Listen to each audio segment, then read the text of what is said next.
예, 성도 여러분 밤새 안녕히 주무셨습니까? 복된 새날 밝았습니다. 또 힘차게 찬양 드리며 하나님 예배드려 나가겠습니다.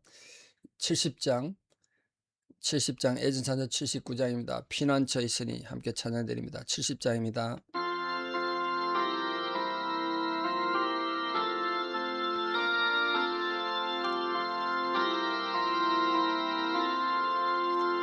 피난처 있으니 환난을 당한 자 이리 오라. 땅들이 변하고 물결이 일어나 산 위에 넘치되 두렵지 않네. 이방이 떠들고 나라들 모여서 진동하나 우리 주 목소리 한 번만 바라면 천하의 모든 것 망하겠네. 만유주 하나님 우리를 도우니 피난처요. 세상의 난리를 거치게 하시니 세상의 창검이 쓸데없네. 높으신 하나님 우리를 구하니 할렐루야. 괴로움이 심하고 환난이 극하나 피난처 되시는 주 하나님. 아멘. 주기도문으로 우리 신앙을 고백드립니다. 하늘에 계신 우리 아버지, 아버지의 이름을 거룩하게 하시며 아버지의 나라가 오게 하시며 아버지의 뜻이 하늘에서와 같이 땅에서도 이루어지게 하소서. 오늘 우리에게 일용할 양식을 주시고 우리가 우리에게 잘못한 사람을 용서하여 준 것 같이 우리 죄를 용서하여 주시고 우리를 시험에 빠지지 않게 하시고 악에서 구하소서. 나라와 권능과 영광이 영원히 아버지의 것입니다. 아멘. 2026년 7월 28일 화요일 새벽 하나님 주신 말씀 요한복음 16장 1절에서 6절입니다. 요한복음 16장 1절에서 6절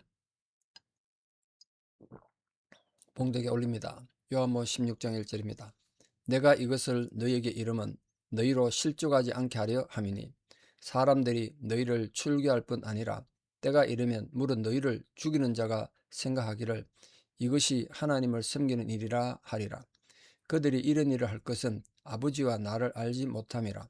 오직 너희에게 이 말을 한 것은 너희로 그 때를 당하면 내가 너희에게 말한 이것을 기억나게 하려 하며 처음부터 이 말을 하지 아니한 것은 내가 너희와 함께 있었음이라. 지금 내가 나를 보내신 이에게로 가는데 너희 중에서 나더러 어디로 가는지 묻는 자가 없고 도리어 내가 이 말을 함으로 너희 마음에 근심이 가득하였도다. 아멘. 자, 예수님 6월절 만찬스상에서 하신 마지막 설교랄까 유언 같은 그런 본문입니다. 근데 오늘 이렇게 긴 설교 또 긴 유언을 한 이유를 말씀하시는데 무엇보다도 제자들이 실족하지 않기 위해서였다 이렇게 말하고 있습니다. 이렇게 말씀하신 의도를 제자들은 전혀 이해 못했죠. 주님께서 지금 제자들에게 유언을 하는 마지막 6월절 설교는 예수님 죽음과 부활 그리고 성령이 오시고 또 그리스도와 성도와 연합되는 이런 중요한 내용들을 많이 했습니다. 근데 제자들이 이해를 못하면요 실족하는 거죠. 실족한다는 말이 스칸달라는데 스칸달리죠. 우리 스캔들에는 스칸달론을 말합니다. 그게 실족한다는 거예요. 남을 죄짓게 만드는 거예요. 예수님은 예수님 때문에 누구라도 실족하기를 원치 않으셨습니다. 근데 제자들이 환난과 핍박을 당해서 길을 잃고 타락하거나 죄를 짓도록 하지 않기 위해서 예수님 이런 말씀이 필요했다는 거예요. 여러 해 동안 예수님이 제자들과 적어도 3년 이상 동행하면서 많은 놀라운 기적들을 보여주시고 하셨는데 다시 어떤 기적을 보여주지 않고 이렇게 길게 설교만 하신 이유가 뭘까요? 이 말씀을 통해서만 확신을 보이셨지 않습니까? 그 자리에서 또 뭐, 뭐 어떤 기적을 나타내는지 해가지고 봐라 말이야. 나를 믿어라. 이렇게 말씀하지 않으시고 말씀하신 이유는 예수님 자신이 생명의 말씀이고 기독교가 말씀의 종교고 기적은 이 생명의 말씀을 확실하게 보조하는 보조 역할이지 그게 본질이 아니기 때문에 그래요. 지금도 마찬가지예요. 말씀으로 내게 은혜 못 받으면 기적이 의미가 없는 거예요. 기적 본다고 사람들이 하나님께 돌아오는 거 아니거든요. 왜냐하면 믿음은 들음에서 나고 들음은 그리스도의 말씀으로 말미암기 때문에 그렇습니다. 우리 모든 성도님들 뭐 주일 예배 말씀뿐만 아니라 요즘 로마서를 통해서 많이들 은혜 받는다고 로마서에 대해서 많은 말씀들 해주시는데 제가 그랬잖아요. 로마서 내가 얼마나 절박한 심정으로 목회를 마무리하게 준비한다고. 그래서 계속해서 하는 은혜가 있기를 바라는데 또 여러분도 기대하시고 저도 이제 매주 이 말씀 준비하면서 이 말씀 속에서 내가 듣기를 원하는 주님의 음성 그걸 들으려고 제가 무진 애를 씁니다. 매주마다 하나님의 은혜가 정말 불같은 은혜가 우리에게 쏟아지길 바라요. 왜냐하면 그거 외에는 방법이 없거든요. 뭐 우리가 지금도 기적을 볼 수도 있고요. 뭐 불치병 들었다 나을 수도 있는데 그보다 중요한 것은 말씀입니다. 말씀. 왜냐하면 그 진리의 말씀에 대한 올바른 이해가 없으면 헛된 길로 빠지고 또 왜곡된 신앙을 가지거나 이단에 빠지거나 그렇게 되기 때문에 그렇습니다. 말씀이 우리 신앙의 기초다. 왜냐하면 특히 말세에 되면 이 세상이 혼란하지 않습니까? 사단이 여러 가지 이적을 일으켜서 하나님의 백성들을 실족하게 만들고 죄짓게 만들고 성도들에게 하나님을 떠나게 만들고 하니까 우리가 말씀에 진리의 말씀을 굳게 붙잡고 바로 서는 역사가 있기를 축복합니다. 자, 근데 2절에 보시면 예수님께서 지금 제자들이 출교당하고 박해받고 죽임을 당할 것이다. 이런 고난을 말했습니다. 출교라는 건 유대인들에게서 그냥 뭐 종교적인 모임에서 쫓겨나는 것만이 아니라 유대 사회에서 완전히 소외되고 유대인이 아니다라고 이렇게 배제되는 거기 때문에 이 엄청난 징계입니다. 그 생계의 위협도 받고 엄청나게 치욕스러운 거죠. 그걸 지금 예수님 제자들이 앞으로 당하게 될 거예요. 출교당할 거란 거예요. 완전 사회적 따돌림이고 신앙적 따돌림이죠. 왕따시키는 거란 말이에요. 그러면 살아갈 방법이 없어요. 또 그리고 잘못된 그 열심으로 너희들이 그 유대인들 때문에 순교당할 것이다. 뭐 대표적 얘가 스데반 아니겠습니까? 최초의 순교자 스데반 집사. 근데 많은 사도들이 순교를 당했는데 뭐 알다시피 베드로는 거꾸로 십자가 달려 죽었다 그러고 안드레는 X자인 십자가 죽었습니다. 그래서 X자 십자가를 안드레 십자가라고 그래요. 바돌로메는 산채로 살같이 벗겨져 죽었다고 기록되어 있습니다. 도마는 쇠몽둥이 맞아 순교했고 빌립도 기둥에 묶인 채 맞아서 죽고 마태는 칼에 찔러 죽고 야고보 동생 유다는 활에 맞아 순교했다. 이렇게 기록이 남아 있습니다. 뭐 이런 그것뿐만 아니라 많은 순교자들이 계속 교회의 역사에 있지 않습니까? 지금도 뭐 여러 가지 지금 뉴스가 나오는 거 보면 이 지금 종교적 갈등 때문에 회교들 국가에서 힌두교 국가에서 뭐 이렇게 기독교인들이 박해받는 내용들을 뉴스들을 가끔 보면 참 마음이 아프죠. 우리는 너무 편하게 신앙생활하니까 감사한 줄 모르는데 정말 감사한 거예요. 이게 옛날 얘기가 아니라 지금도 그렇게 순교당한다고요. 지난주도 다 설교 들었다시피 둘로서 그 선교선 그 박해받고 테러로 죽었던 얘기 들었잖아요. 그런 거 생각하면 우리는 빚진 자죠. 우리 편하게 이렇게 환란도 없이 예수 믿다 보니까. 그런 데서 우리가 더 빚진 마음을 가지고 근데 어떻게 보면 그 외적인 환란보다도 우리 심령에 사단의 공격이 더 심할 수 있으니까 그걸 잘 이겨내서 이런 믿음으로 말씀으로 굳건히 서기를 바랍니다. 근데 성도들을 핍박하는 자들, 유대인들의 편견이 잘못됐는데 2절, 3절에 보면 특히 이 유대인들이 예수 믿는 사람 죽이고 기독교를 박해하는 것이 그게 하나님을 섬기는 일이라 생각하는데 이게 참 기가 막히잖아요. 자기들은 하나님 잘 섬기는 거라 생각했다는 거예요. 그 대표적인 사례 바울 아닙니까? 예수 믿는 사람 잡아 죽이는 게 하나님 섬기는 일이라고 생각했기 때문에 다메섹까지 자기 돈 들여가지고 예수 믿는 사람 죽이려고 쫓아갔던 거 아니겠어요? 그러니까 지금도 마찬가지입니다. 이 무지에서 영적인 무지와 교만에서 비롯된 거죠. 특히 3절에 이런 일을 하는 것은 아버지와 나를 알지 못하기 때문이다. 무지한 거예요. 영적으로 무지. 그리고 교만한 거죠. 그러니까 우리 성도님도 우리 자신도 마찬가지입니다. 교만하거나 또 잘못된 걸로 해서 다른 사람들 핍박하거나 판단하지 않도록 늘 겸손하게 나는 진리에 바로 서 있는가? 늘 자기 성찰하는 그런 기회를 가져야 되리라 생각합니다. 그런데 이제 이렇게 예수님께서 제자들에게 너희가 핍박을 받을 것이라고 말씀한 이유를 4절에 말하고 있습니다. 뭐라고 말하고 있습니까? 나중에 핍박 받을 때, 예수님 옛날 우리 이렇게 말씀하셨는데 그걸 기억나게 하려고 그랬다는 거예요. 그건 그리스도로 인해서 핍박 받을 일이 앞으로 있다는 것과 또 그런 박해 받을 때 주님이 주신 말씀만이 힘이 될 수 있다. 그걸 지금 주님 가르치셨단 말이에요. 나중에 순교당하는 그런 위기 속에서도 끝까지 붙잡을 그 말씀밖에 없었어요. 누구를 붙잡겠습니까? 주님께서 이렇게 미리 가르쳐 주신 말씀으로 말미암아 제자들은 환난 가운데도 오히려 강했고 순교까지 할 수 있었던 것입니다. 오늘 우리도 마찬가지입니다. 여러분 처해 있는 모든 상황 가운데 말씀이 강력하게 작동해서 그 말씀으로 말미암아 우리 성도들이 힘있고 능력 있게 살아가는 예수 제자들 되기를 축복합니다. 우리 그렇게 힘있게 살아가기를 바랍니다. 뭐 누구도 환난과 박해가 올 수 있는데 그때 사람 찾아다니지 말고 주의 말씀을 기억하고 이 말씀을 의지해서 굳건하게 서는 모든 성도 되기를 진심으로 축원합니다.